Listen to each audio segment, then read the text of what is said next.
Today's episode is all about happiness. When we talk about our children and their opportunity to thrive, we often express our desire to have them be happy with whatever they choose.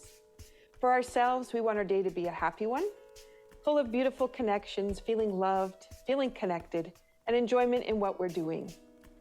Let's look at a few statistics about happiness from the studies exploring what it truly means to be happy. When we're achieving or experiencing happiness, our heart rate actually lowers, our blood pressure can drop, and even our heart rate can slow and then stabilize. The idea of positive psychology is to explore what it means for mental health and well-being, and if happiness is something achieved or achievable. Since the pandemic, we know that to be resistant to germs and illness, happiness can create a barrier for illness, and it keeps people from getting into that sick realm just by the idea of how they approach life. And those who lead stress-filled lives can protect themselves by reducing their level of stress and instigating habits and thoughts that reduce stress and help their body experience the release. Digging a little bit more into the science, aches, pains, dizziness, muscle strain, heartburn, mobility, the immune system, everything is linked to your level of happiness. And it also is linked to the stress hormones that run through us. We recognize that happy people often have a glow about them. They wear bright colors or accessories, and they're fun to be around. They're really just contagious. Our guest today, Angela O'Brien, has based her wellness business around the idea of happiness. In fact, she calls her business Do Life Happy. As you are reflecting on the role that happiness plays in your life and the approach you take to connecting with yourself and others in a happy way, are you choosing to be happy? How did Angela come into the business of happiness?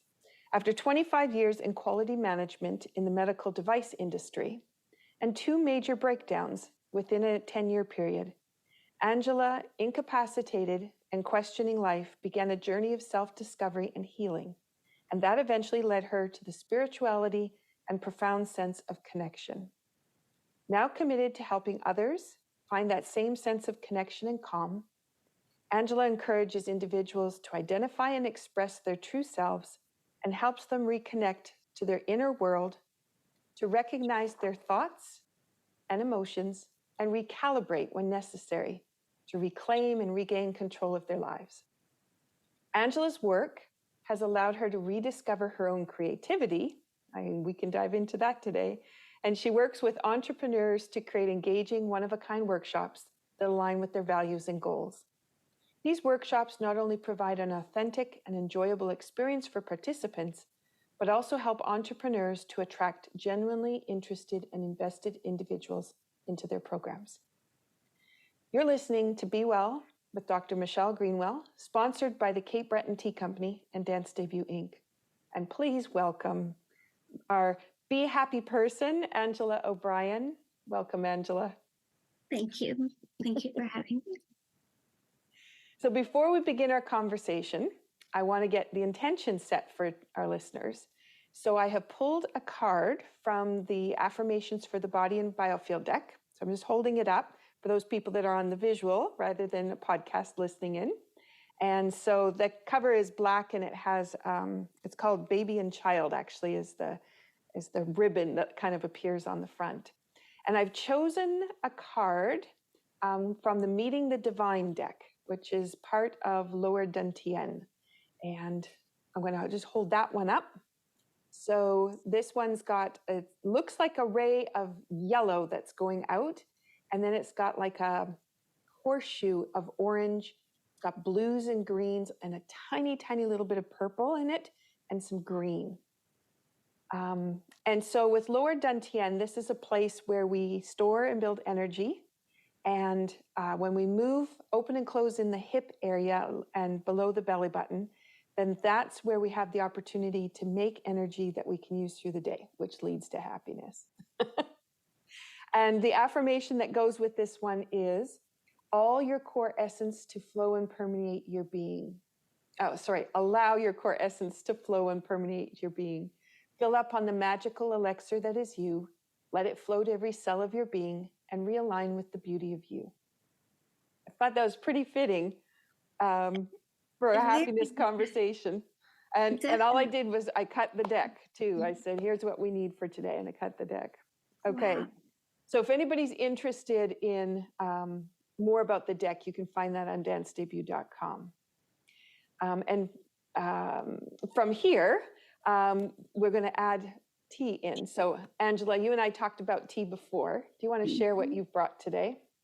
I have I said I had it, but I have it over here. I'm actually drinking a vanilla chamomile today. Vanilla chamomile. Oh, that's interesting. Lovely. Okay. And what kind of mug did you choose? I'll show you.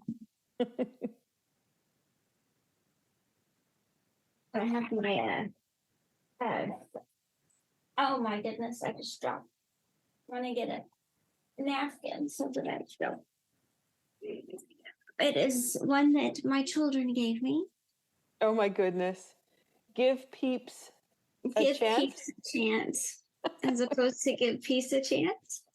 I love peeps.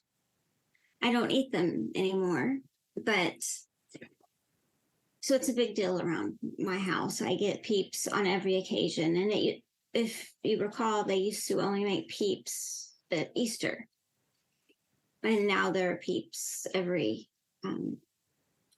holiday, so they don't hold as much. So now as a Canadian, I don't know what peeps are. So it is a marshmallow. It's complete sugar. It's a marshmallow bunny or chick or whatever dipped in colored sugar.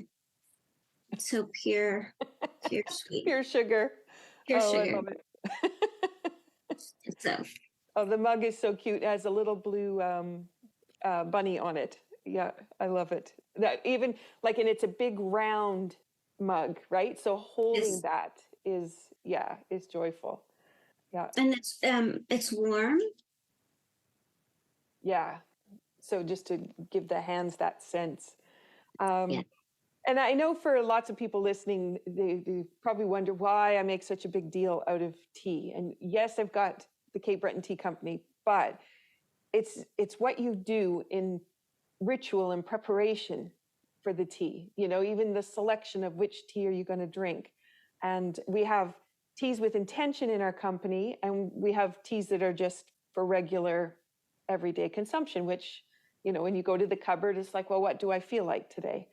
But we're hoping that by bringing that into the conversation in the podcast, that people, instead of rushing to listen to a podcast because it's, you know, their busy thing to do while they're doing other things, to actually stop and think for a moment, could I take this time to de-stress, have a cup of tea and carry on? So as we talk about which mug do you put it in, people have favorites and they have, you know, what makes them feel good.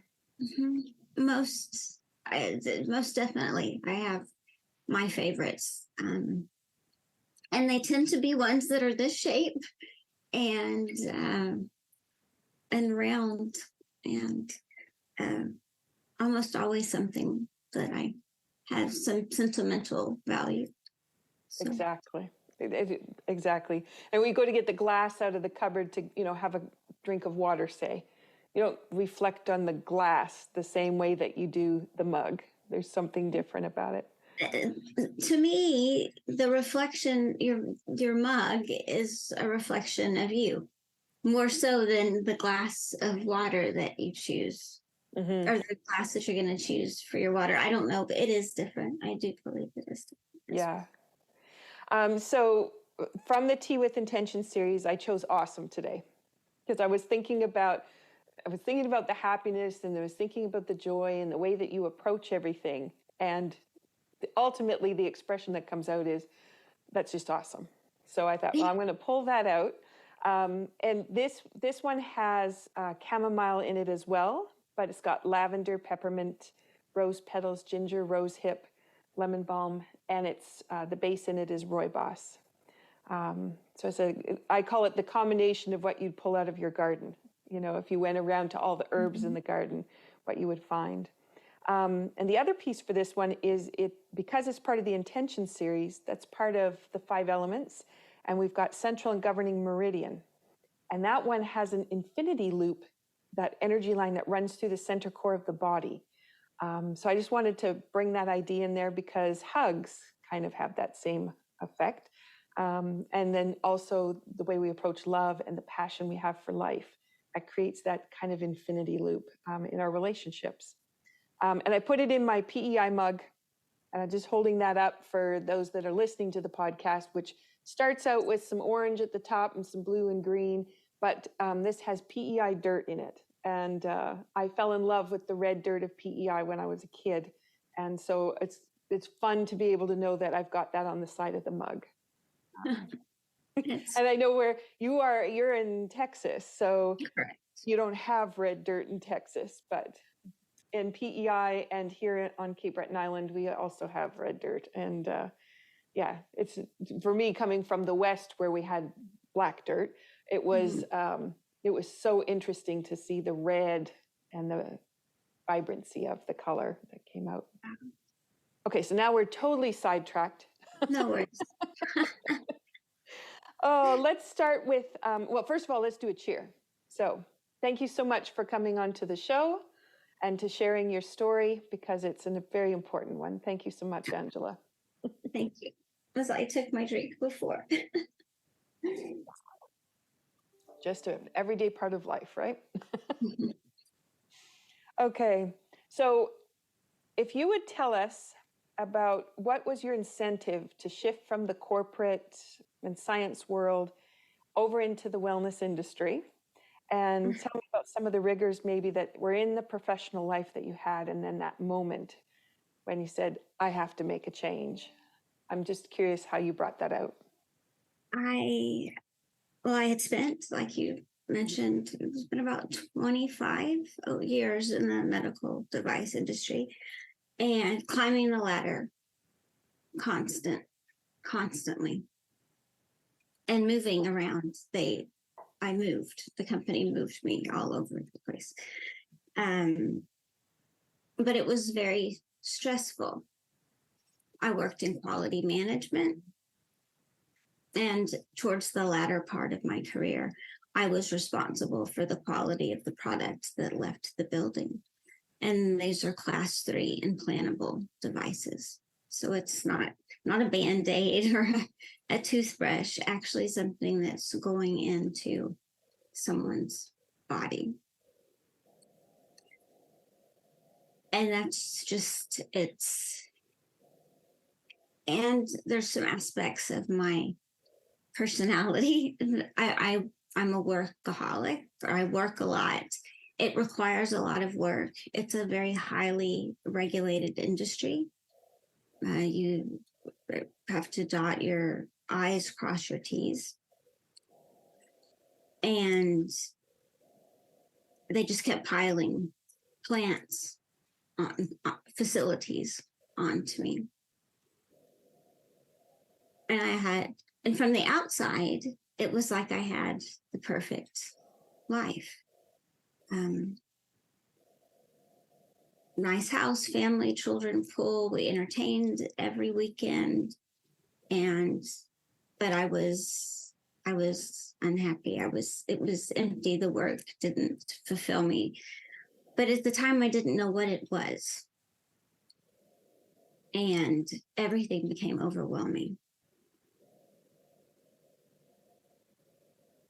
And I think my body I like to say this was the universe slapping me upside the head. I shut down completely and had a breakdown, a complete breakdown. And my self-worth was totally tied to my career. Mm-hmm. It's who I was. It was what defined me. And those achievements of climbing so high so quickly, but that came at a cost. But because my self I was so tied up in my job, I couldn't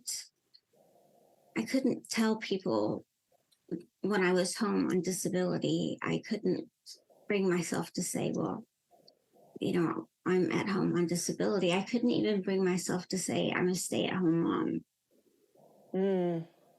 I couldn't, that didn't work. I had to say, oh, no, I'm sabbatical.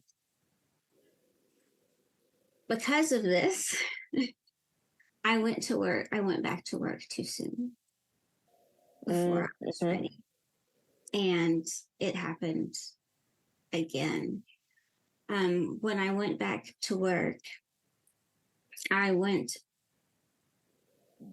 same industry, but instead of being in the facilities manufacturing, I was auditing the quality organizations and my background's in microbiology. So I was auditing the sterilization methods for other medical device manufacturers to allow them to sell their products in the EU. And it was travel. So I would leave on Monday and come back on Friday. If I was going somewhere that like Brazil was my territory, for example, I would go for 2 weeks at a time. Perks, yes, I could take my family. We had lots of vacations, but I saw a lot of hotel rooms and airports. And it got to the point where on Sunday nights, I would cry because I dreaded going to work. And for every audit you do, you have to write a report. And I would wait until the weekend to write those reports. And so there was no me time. Then the same thing happened again. I started to feel overwhelmed, but this second time, I started to get physical symptoms, pain. My migraines got worse. My whole body hurt. And this knocked me out completely. And I'm making this very long. No, it's really interesting what happens, and you're so wrapped up in it, and trying to get out is very difficult. And I think for people to realize your story is not an exclusive story.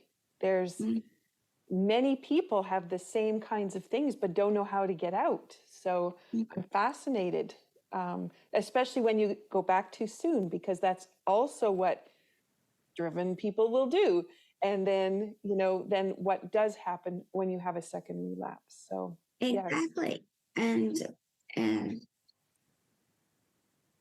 it caused lots of problems each time. The second time, I mentioned that it was like the universe hitting me upside the head the first time. The second time, I like to say it was the universe just with 2x4, just knocking me out, right? And it did. I was completely incapacitated. I didn't get out of bed for months. And I had already had, by this time, more ECTs than I could count, been hospitalized multiple times, been on every drug, I think, known to man that might possibly help. TMS, which is magnetic stimulation of the brain.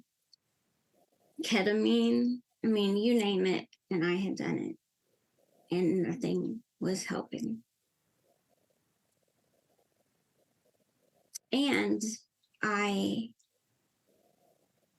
didn't want to be here any longer. There was nothing to live for. But it happens that and I had nothing to look to because I was a non-believer. I'm a scientist at heart, And I was, no, there's no evidence. There's nothing out there. No, show me some evidence and I might believe. Well, while I'm, lounging around in the bed because I can't, and to get me to take a shower or do I just want to stress how incapacitating major depressive disorder can be. And it's not something where you can just say, oh, we'll feel better, or you don't have anything to be unhappy about, right? So I had tried all this and I was at my wit's end. And around this time, my dad became really ill. He had prostate cancer that went into his bones. And I was taking care of him. And I was watching Tyler Henry, who is a medium. And somehow he did something for someone, and it opened my mind. I thought there's no way he could know this stuff. And it just opened my mind to a different, and I thought, So I started to look into that, just the whole spiritual realm. And that's ultimately what helped me, was hitting that bottom where I had to find something to live for, and finding out that there was something to live for. I had just had my eyes closed to it all the time. And I started to do all the things that they tell you to do. So when you're starting out in this, I had never meditated. I had never done anything like this. I had journaled, but never journaled. Every time you go into a behavioral health facility, they give you a journal. It's just like standard. Here's your scrubs and your journal. But I never used it. But I found my journal. And what I discovered was that I had no idea who I was, or what I wanted. So that process of self-discovery became vital. And once I was able to kind of pick myself up off the ground, out of this deep hole,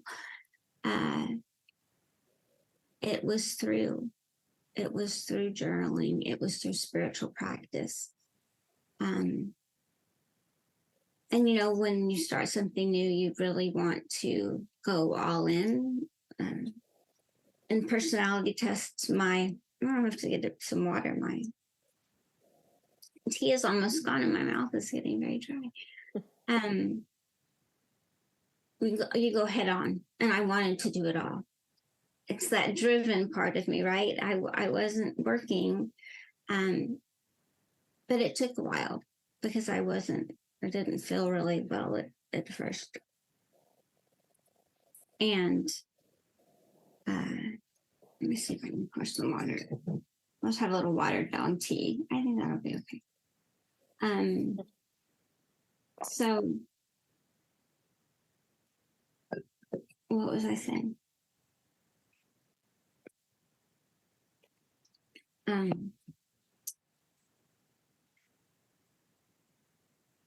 My father passed. And so between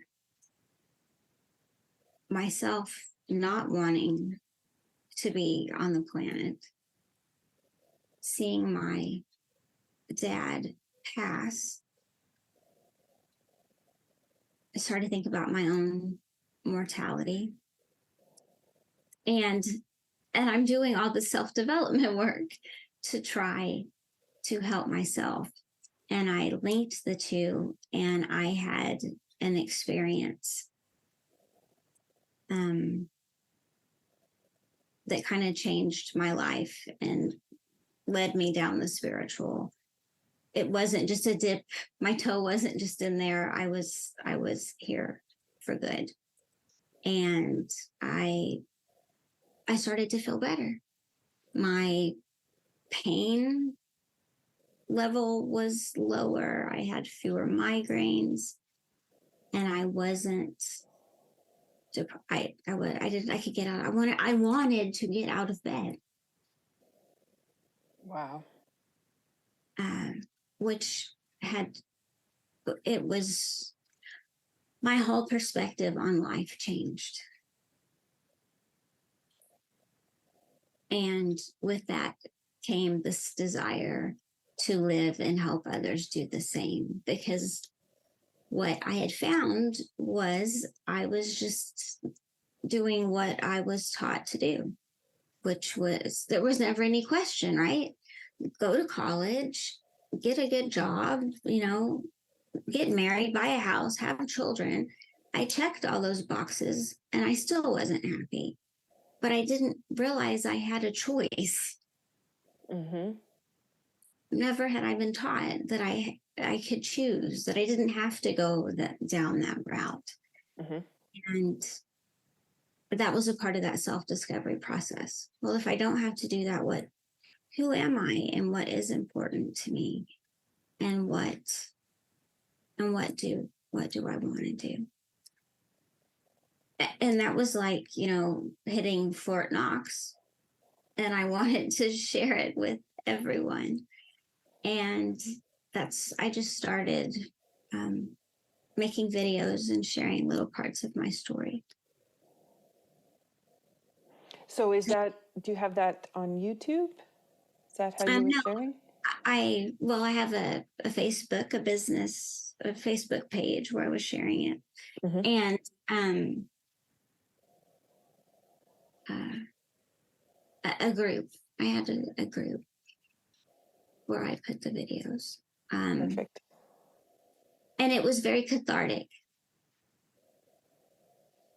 to get it out and to be able to help others with my story.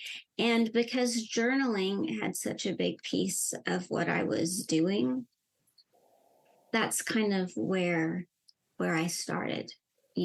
If journaling, I'd always been a planner. I always had planners. I did bullet journaling. I did little stickers. I may have journaled what I did during the day, like a Dear Diary, but I discovered that journaling is so much more, and you can get in touch with who you are. And I had lost myself somewhere climbing the ladder, Mm-hmm. and it wasn't fulfilling, but I was on autopilot. So I was just doing what I thought I needed to be doing. Mm-hmm. And it wasn't until I was forced to slow down and look at my life and the choices that I had made. And before my breakdown, if you would have said, what are your values? I would be like, what are values? I had no idea. What do you want out of life? I don't know. And these are huge questions that drive the decisions that you make. And if you don't know who you are, the decisions that you make, or the choices may not be in alignment with you, and you're going to be unhappy, which is what I discovered. Mm-hmm. Until you know what it is, who you really are, and what you want, your needs and your values, until you meet those, you won't be happy. Mm-hmm. Wow. Wow. Such a journey to, because I take it this went over, wasn't a short period of time. This was a long period of time. So that walk out is, it was a long walk when you finally got off the bed, right? Because you have to get off the Oh, bed first and then, you know, pick yourself up from there. Yeah. exactly. And Wow. so much had happened in there. You know, I also lost my mom during this time. And so I had just been dealing a lot and being able to, to, and I started to see it as more of a learning experience, you know. Mm-hmm. It taught me so much, not only about myself, um, but just the world, life, in general. Like I said, I see the world completely differently.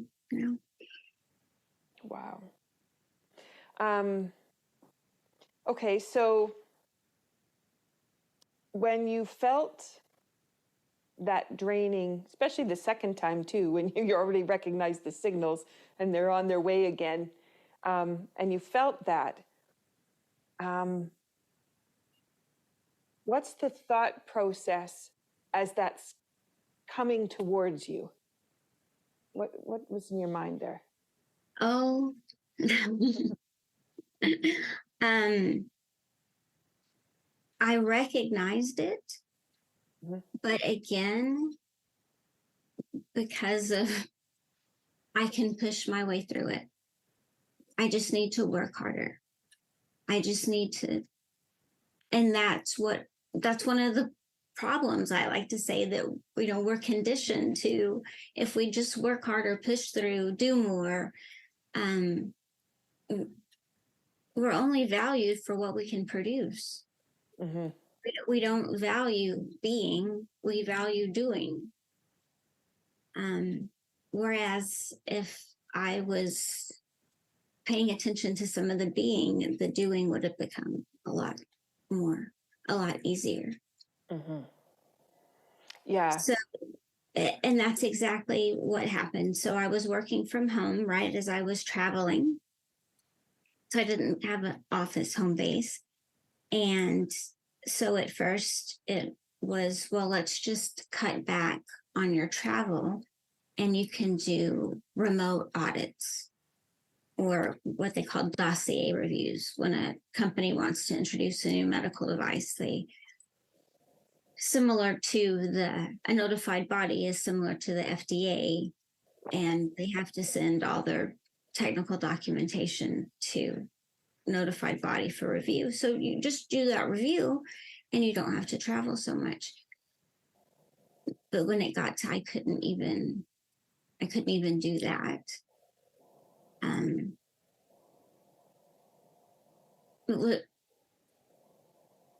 the signs were there and my family knew and kind of got help right away. Or let me say, tried to get help because it didn't help. Um, Unfortunately. Mm-hmm. Yeah. Um, okay, so I'm just thinking about those people listening. Mm-hmm. Probably I'd be one of them because, you know, it was, my grandfather would say, if you couldn't dig a ditch, you weren't worth anything. And Mm-hmm. they worked on their orchard, you know, late at night, changing sprinklers first thing in the morning, um, nap in the middle of the day, but go, go, go, go, go. And so that's what we observed. And my parents were both entrepreneurs, had their own businesses. If you didn't work, you didn't get paid. So you just keep going. And pandemic hits, you have nothing else to do. So you might as well work because Mm-hmm. there really isn't anything else. And many people are now outside of that pandemic and life for them may be normal. But we live in a rural area. So for me, life is still kind of the same. We don't get Mm-hmm. up that often because there isn't anything to do. So what do? You keep working. Right.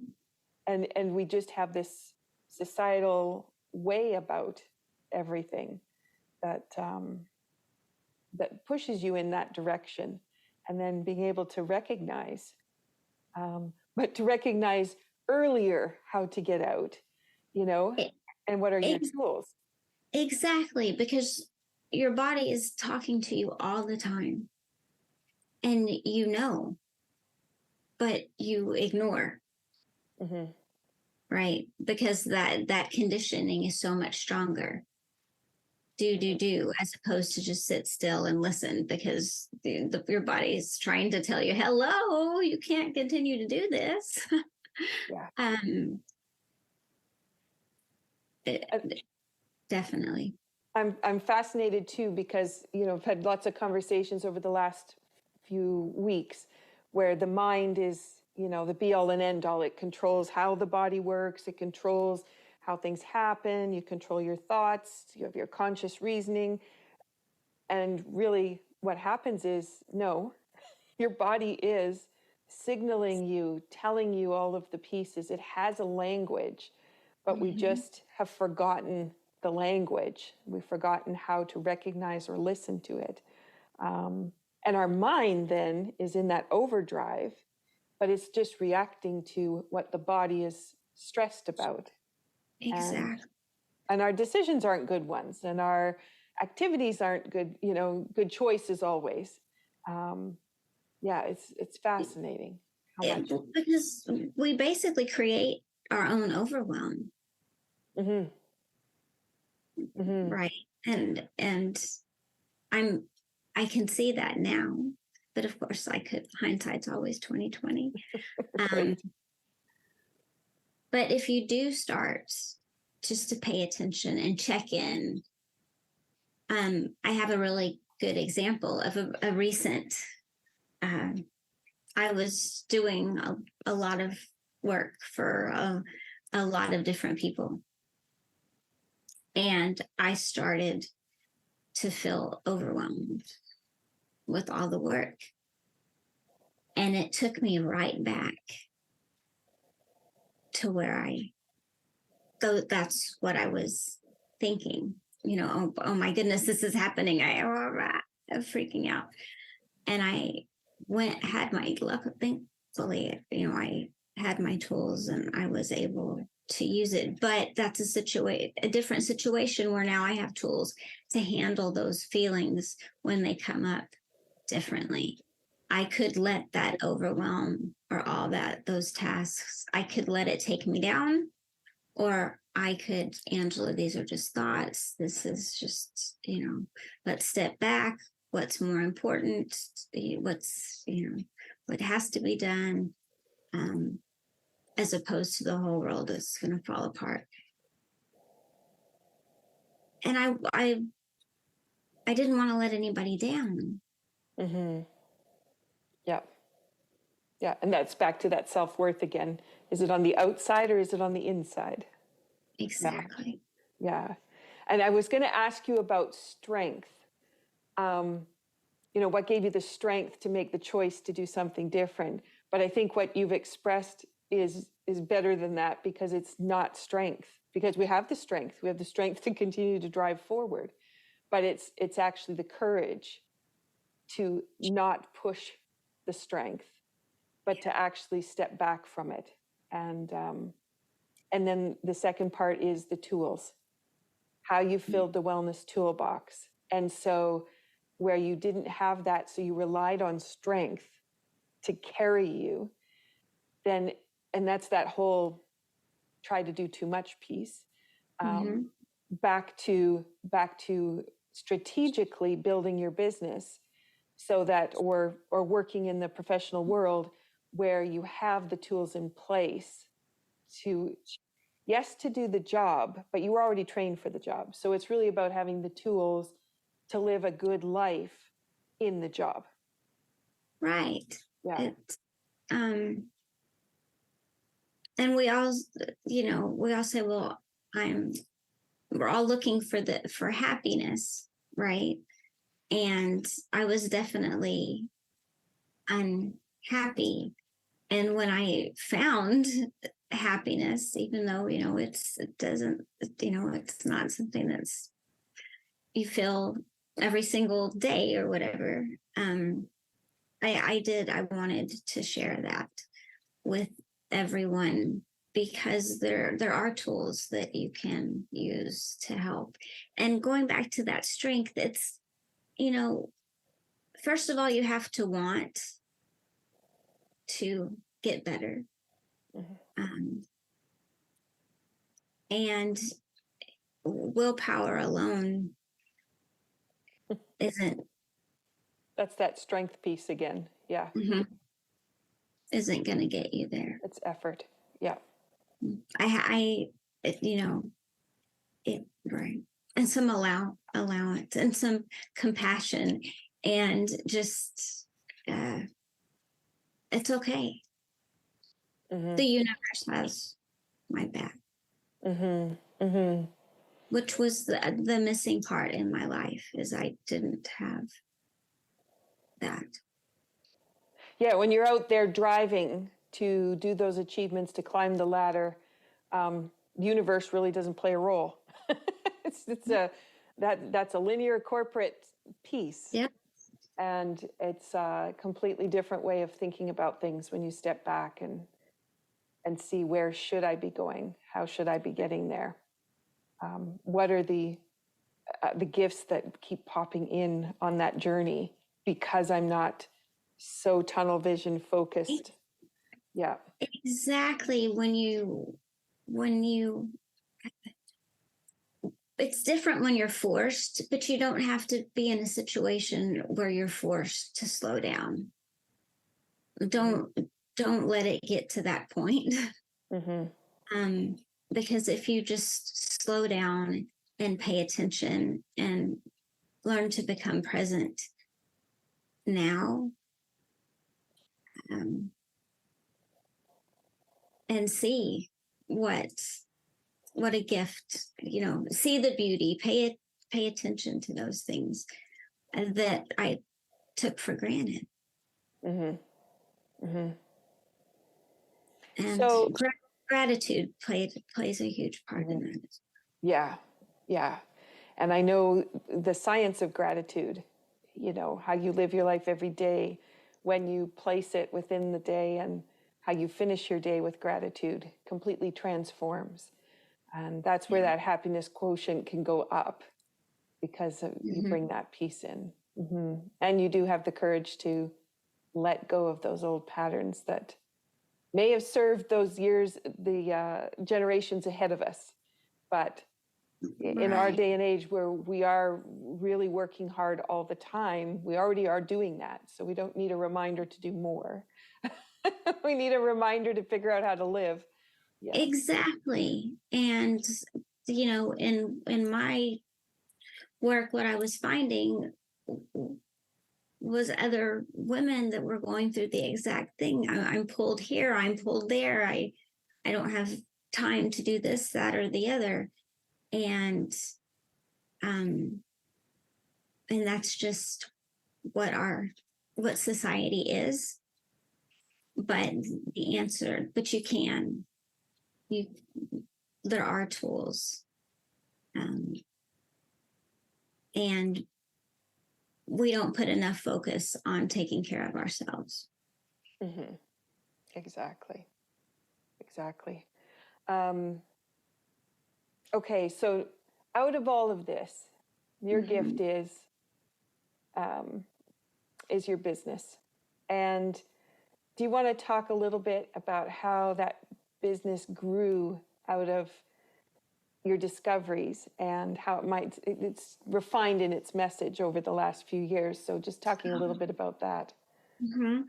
Well, I started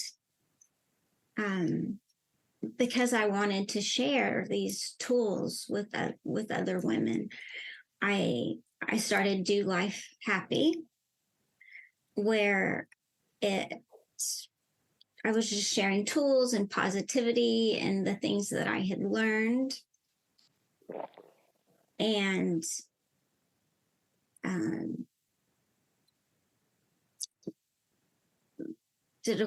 run courses began one-on-one coaching, and then courses around journaling, discovering yourself, because like I said, that's what I was finding out, that felt lost and they didn't know where, just like I did, what's most important to me, what's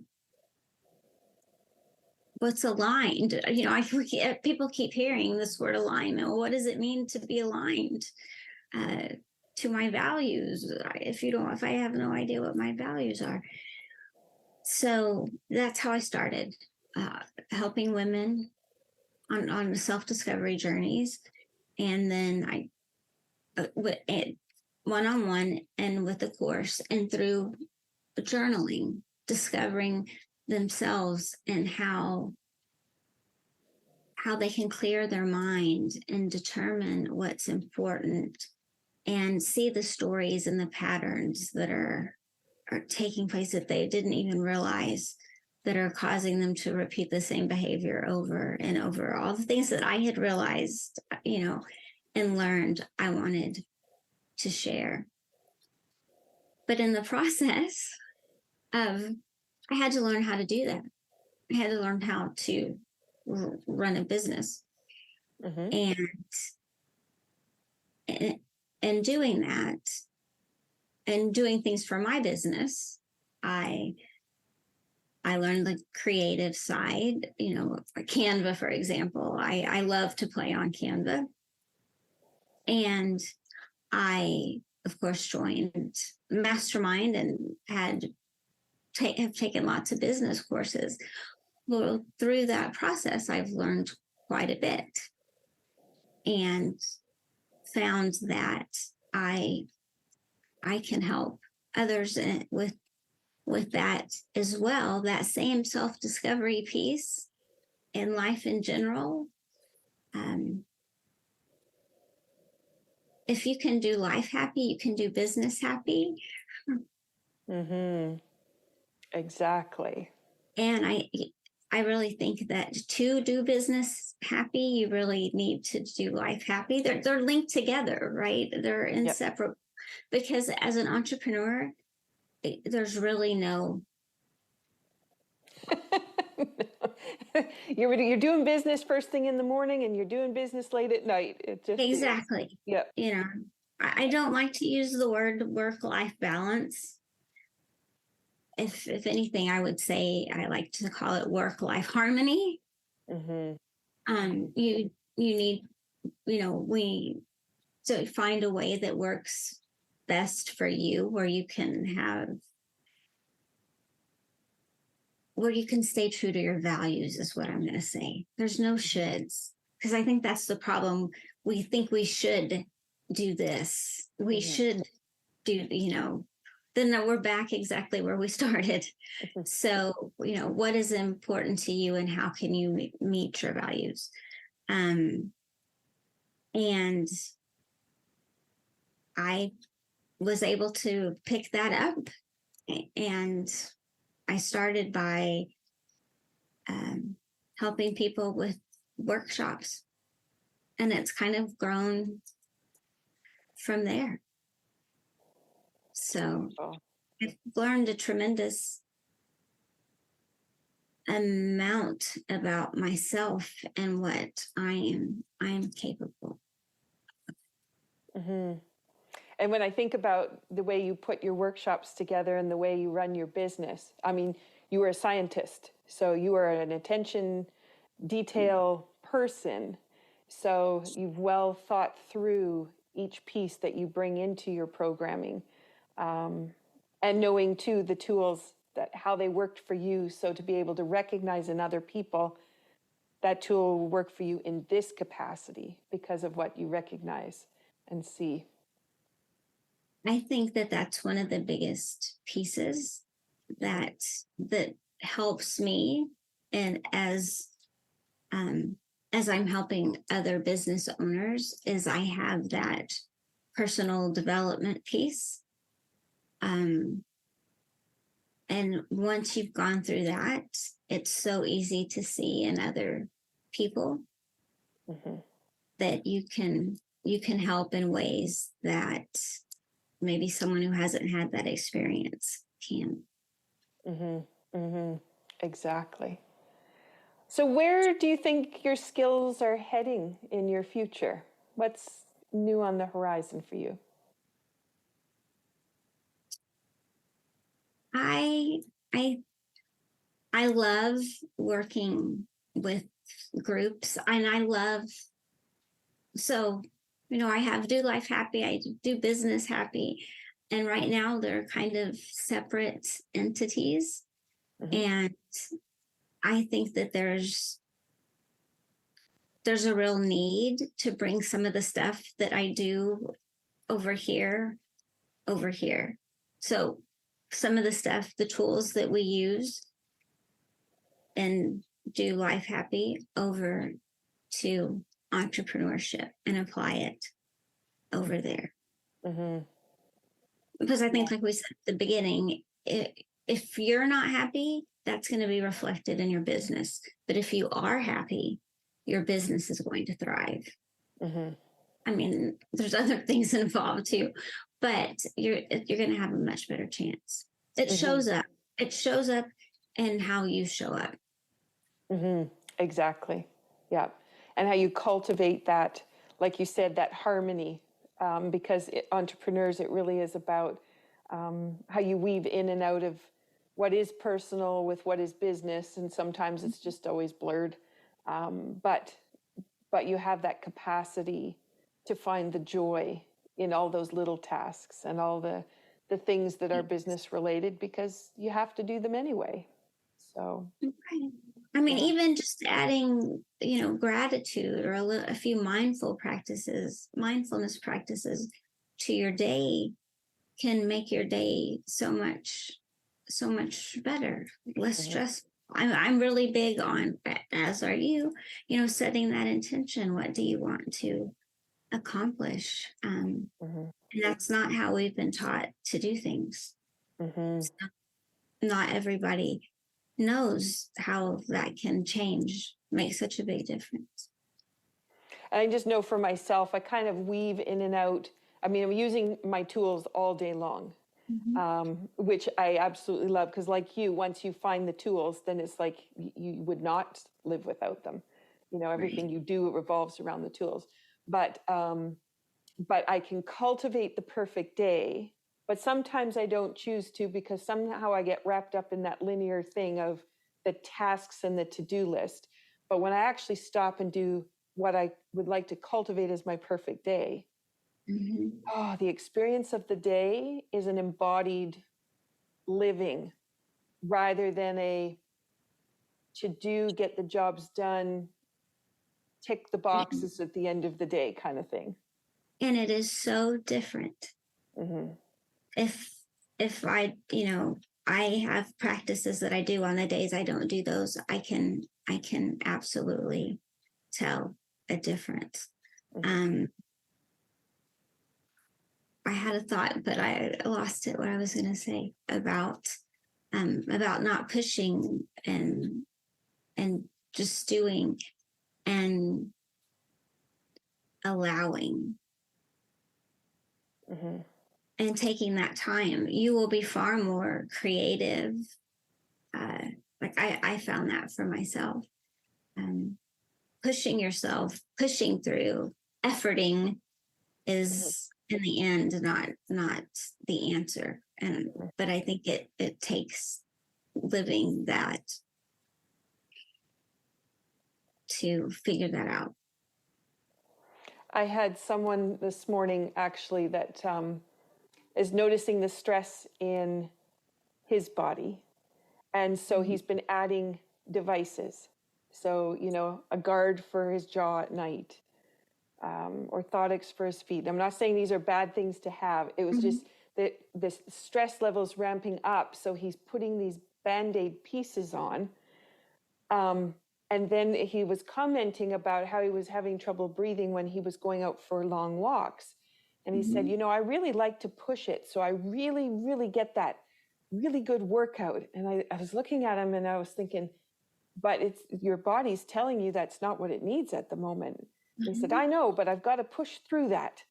And I was like, well, there's the reason why you need all of these apparatuses to try to support the foundation that's crumbling.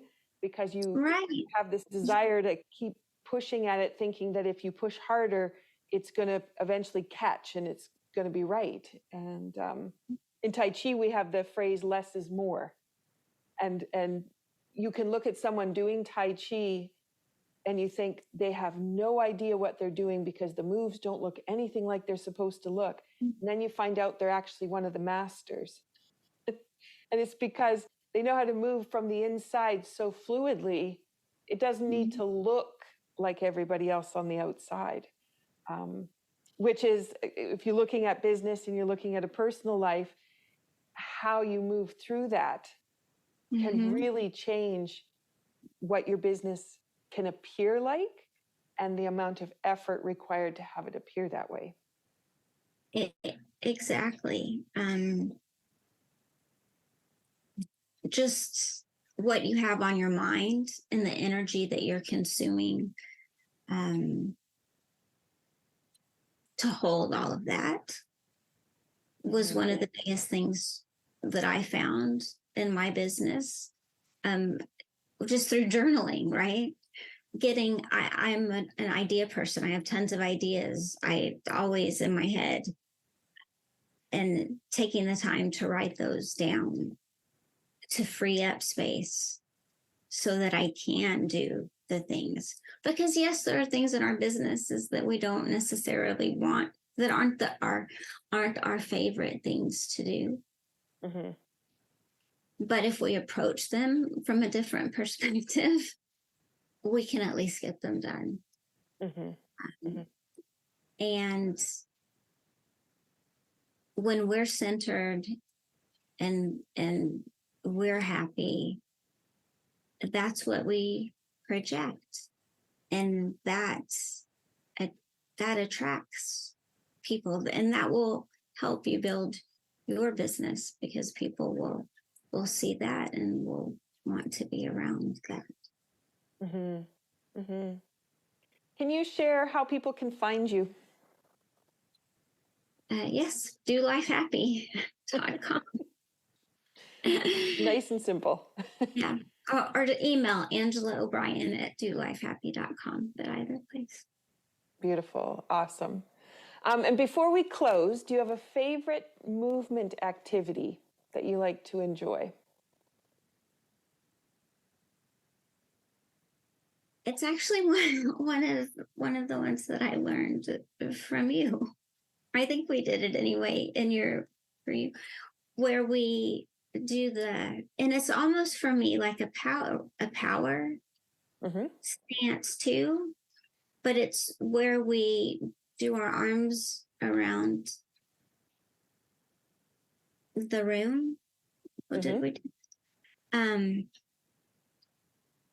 And fill your space, and the space, for me anyway, the space I take up in the room, and being able to fill and send my energy out into the world from that power stance is one of my favorite things to do. I think it in the morning, like mirror work people do, just taking a minute to do that is really helpful. I'll be honest, I don't do a lot of exercise or anything, but that movement does. It's intentional, and what I'm doing while I'm doing it, I think, is why I find it helpful, and it feels good. And it's interesting too to describe to people about actually fill up the space around you, because when you're approaching people, if they've got their back to you, they know when you approach to a certain point, they'll turn around because they recognize something's changed, and so they turn around to discover, oh, you're standing back there. And that's you arriving ahead of your physical body. That's the presence of you. And so to think about, what do you want that presence to vibrate at? How do you want it to color the room and invite people in? Yeah. And that's also something, in workshops, to take it back to workshops, the how you present yourself and the energy that you set for your participants. Mm-hmm. And Mm-hmm. and even if you want to take it just on a smaller level, is thinking about that every day. If everyone thought about what they were putting out into the world every day, think about what the world could be. Mm-hmm. Exactly. For me, I was thinking about a phrase from Tai Chi that I've actually had to say several times this week, and it's if you smile, your hips will open.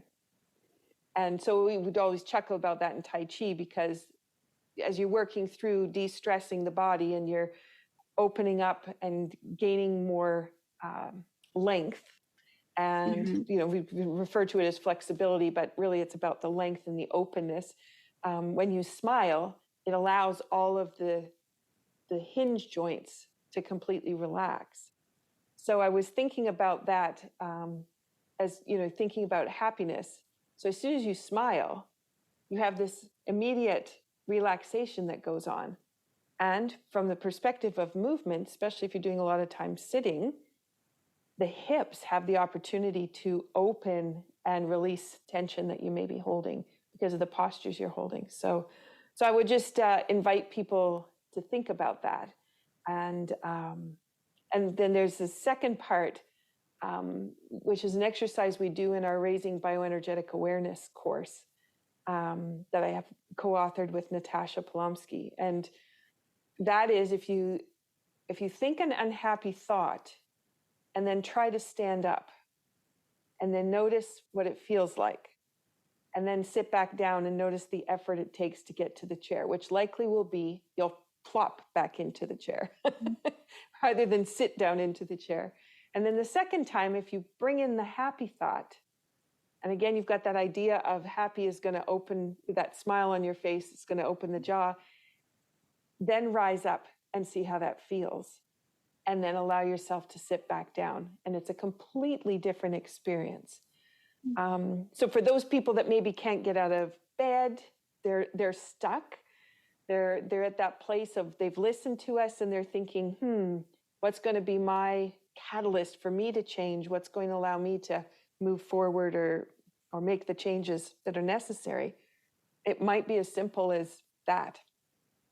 And if you've filled up your space, like you suggested, fill up your space first, let the happiness go, and then step up out of your chair. Wow, now that's an experience. That's not just sit down on the chair. Yeah.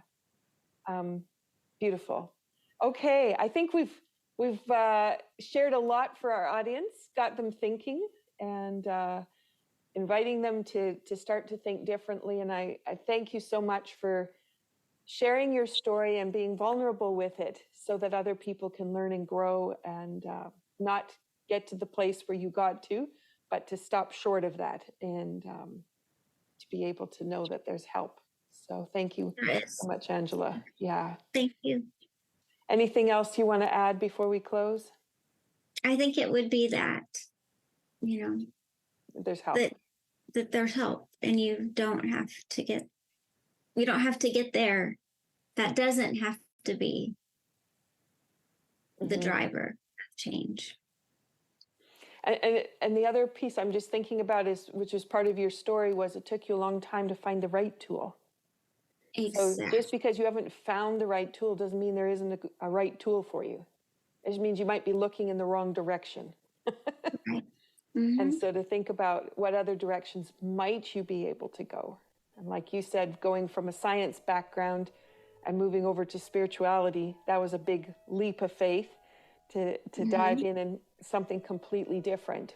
But because you did, you found a whole world that you didn't know existed. That I didn't know existed. Yeah. Fascinating. Thank you so much, Angela.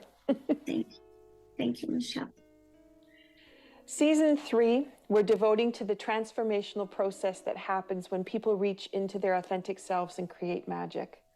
Our season has several publications this year, and we're hoping they inspire and empower you to consider living your true heart's desire with love and compassion for others at the forefront. Thank you for joining us. This is Be Well with Dr. Michelle Greenwell, and we wish you well-being. Take care.